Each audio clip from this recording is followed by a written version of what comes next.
Okey, Farin, kita nak kongsikan sesuatu juga kepada penonton kita. Ada sesuatu yang telah disediakan oleh wartawan kami Ain untuk anda. Selepas ini kita akan tanyakan soalan pada Dr. Mena. Kita saksikan ini terlebih dahulu. Meroyan atau mengalami gangguan emosi selepas bersalin pastinya pernah dialami oleh ramai wanita semasa tempoh berpantang.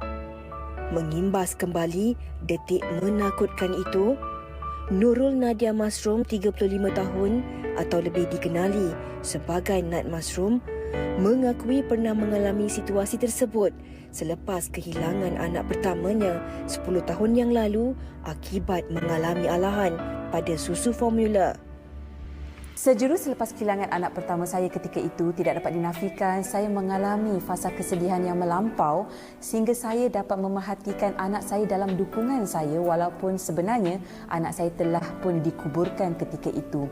Saya mengalami kesedihan yang berlarutan sehingga mengambil masa 5 tahun untuk saya pulihkan diri semula.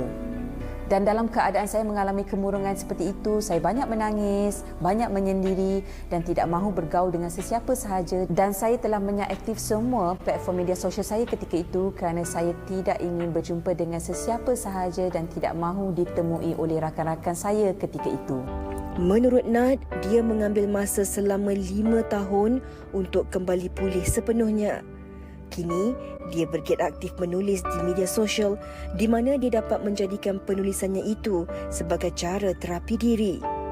Melalui jurnal penulisan itu sendiri, tidak dapat dinafikan saya dapat membantu diri saya untuk pulih daripada fasa kemurungan. Dan selepas itu saya telah persiapkan diri dengan ilmu-ilmu keibubapaan sebelum saya mendapat anak yang kedua untuk mengelakkan fasa kemurungan ini berlaku semula. Berbekalkan sokongan dari suami, keluarga dan rakan-rakan, dia kini mengakui lebih tenang dan turut menasihati kepada para ibu di luar sana agar sentiasa memahami keupayaan diri dan tidak terlalu mendesak untuk menjadi ibu sempurna.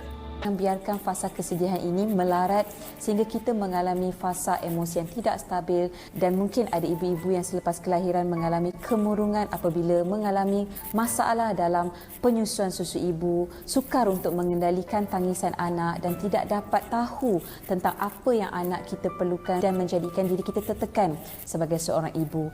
Jadi untuk mengelakkan semua ini daripada berlaku, persiapkan diri kita dengan ilmu daripada awal lagi supaya kita dapat berhadapan dengan cabaran seperti ini.